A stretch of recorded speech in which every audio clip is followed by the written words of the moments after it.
Eccoci qui ragazzi, bentornati sul canale. Due notizie da analizzare e da condividere con voi perché sono due notizie, una che chiude un cerchio di video che ho già fatto. Parliamo di Giuffredi e le scuse pubbliche al Napoli perché era sotto stress quando ha fatto quelle dichiarazioni. Mario Rui sarà uno scontento tra gli scontenti, e dichiarazione di Garzia a DAZN: in Champions possiamo giocare anche con le due punte, quindi c'è bisogno di un altro modulo, c'è bisogno di alternative. Un Garcia che è molto schietto e sincero e non si tiene nemmeno segreti custoditi. Da questo punto di vista tanta stima, e sono contento di avere un allenatore che non le raggira e non le prende troppo larghe le risposte ogni volta che gli fanno una domanda, quindi massimo rispetto. Ne parliamo in questo video ragazzi, fatemi sapere come sempre la vostra nei commenti, discorriamone lì, confrontiamoci lì, fatemi sapere cosa ne pensate. Parleremo prima di Giuffredi e poi andremo ad analizzare questa cosa di Garcia sulle due punte, perché ho letto già tantissimi commenti sotto altri social, ovviamente sullo stesso post. C'è tanto scetticismo, ma dobbiamo andare con cautela, assolutamente. Parliamo di Giuffredi. Non devo chiedere scusa a nessuno perché io ho fatto due video, uno shorts 6 mesi fa, quando Giuffredi se ne uscì, e Spalletti preferisce Mario Rui, preferisce Olivera a Mario Rui nelle partite fisiche, il mio assistito comunque deve giocare di più, eccetera eccetera. Fuori luogo e ti sei intromesso in un aspetto tattico che non ti compete, già ne parlai all'epoca. E l'altro video, una settimana fa credo, o giù di lì, quando Giuffredi disse: allora se non rinnoviamo Mario Rui resta comunque uno scontento tra gli scontenti, eccetera eccetera. Poi è arrivato il rinnovo e ti hai avuto sta zitta, ti sei dovuto stare zitto perché poi il presidente ha mantenuto le parole. Però Giuffredi pubblicamente chiede scusa e dice: ero sotto stress. Dice Giuffredi: sicuramente non è stata la mia intervista a far cambiare idea al presidente e a far rinnovare Mario Rui, quella dello scontento tra gli scontenti, ovviamente in questo caso. Sul rinnovo di Mario Rui il presidente l'aveva già promesso perché credeva che fosse una cosa giusta e l'ha mantenuto come lui fa sempre, almeno particolarmente con me. Quando mi ha dato la parola l'ha sempre mantenuta. Magari si stavano allungando un po' i tempi per mille altre cose, magari non dovute a Mario Rui, ma a tanti altri aspetti. Ma alla fine ha mantenuto le parole come ha sempre fatto e ha rinnovato Mario Rui. Sembra un tantino una sviolinata, sicuramente ci sarà dietro lo zampino della società. Poi se è una cosa che è arrivata dal cuore di Giuffredi, per amor di Dio l'accetto comunque, però conoscendo un po' il personaggio, difficile una dichiarazione del genere da questo procuratore. Poi mai dire mai, può anche essere che è ritornato sui suoi passi, tutti quanti possiamo ritornare sui nostri passi, chiedere scuse, eccetera, eccetera. È la cosa, sembra la cosa più difficile da fare, però chi ha queste capacità è una persona, diventa una persona migliore. Attenzione.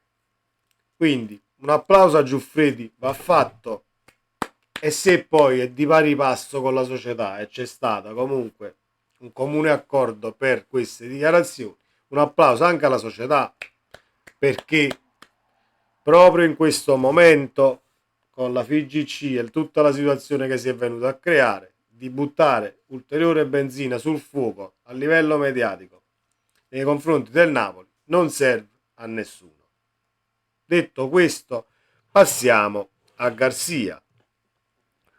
Passiamo a Garzia perché ha detto possiamo giocare anche con due punte. Allora sotto al posto subito, no, ma 4-3-3, e no, modulo che vince non si cambia, e no, così secondo me prendiamo i gol, eccetera, eccetera. Già ci sono state tutte le sentenze del caso. Dobbiamo ragionare un attimo sul come il Napoli ha giocato le ultime uscite, soprattutto con l'Apollo Limassol. Raspadori ha fatto il trequartista dietro a Osimhen.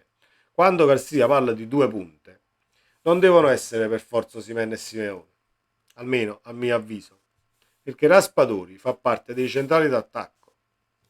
Quindi può darsi anche che si giochi e si provi con questo trequartista dietro la punta, soluzione che a me non dispiace per niente, perché quando trovi difese schierate, quando trovi squadre che riescono ad ingabbiarti, diciamo, la regia a centrocampo, che detta i tempi, avere il trequartista è un compagno in verticale da poter servire per scavalcare la linea di pressione della squadra avversaria, scusate, è una cosa fondamentale. E poi si chiama Raspadori con due piedi esageratamente competitivi, destra e sinistra, dal limite dell'area. È un Napoli che tirerà assolutamente, e sono sicuro, molto di più in porta dal limite. Tanto è vero che anche gli acquisti che dovranno arrivare, lo stesso Gabri Veiga, è un tiratore da fuori area, Caiusta lo stesso, ti ritrovi Zielinski, ti ritrovi Raspadori al limite dell'area, puoi tranquillamente mettere la palla all'angolino o nel ferro o comunque in rete dal limite, cosa che veniva fatta di meno con il Napoli di Spalletti. Con questo non voglio dire che è più prolifico questo o è più prolifico quello, è una soluzione alternativa perché Raspadori deve giocare, semplicemente. E a me non dispiace assolutamente, ma nel modo più assoluto. È una cosa che non dispiace per niente perché Raspadori può tranquillamente smistare da regista dietro la punta a destra e a sinistra, può tirare in porta da lì, può far imbucare Osimhen che si troverà tra i due centrali, pronto ad azzannare ovviamente l'area avversaria. Poi nel caso le due punte dovessero essere Simeone e Osimhen, nemmeno lì mi faccio il problema, con 4 dietro. Perché poi hai centrocampisti dove puoi schierare anche un centrocampo a 4, tranquillamente, nella maniera più assoluta. È perciò che il Napoli, secondo me, sta facendo questo tipo di mercato, rinfoltendo il centrocampo che ovviamente andava rivisto per le seconde linee, e il Napoli ci è riuscito, è molto più competitivo, a mio avviso, dell'anno scorso. Manca solo un vice Kvaratskhelia.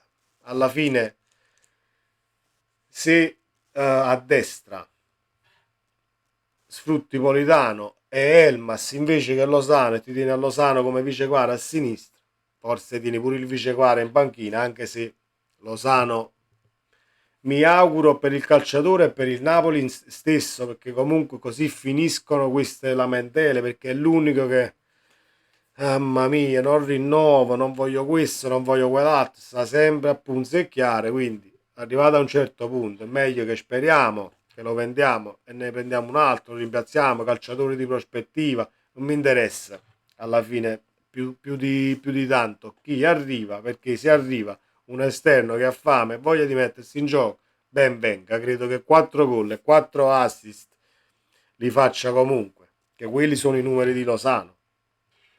Quindi assolutamente, se il Napoli interviene anche lì, ben venga. Questo era, ragazzi, volevo analizzare queste due cose. Fatemi sapere cosa ne pensate nei commenti. Ci vediamo nel prossimo video e come sempre, forza Napoli. Ciao.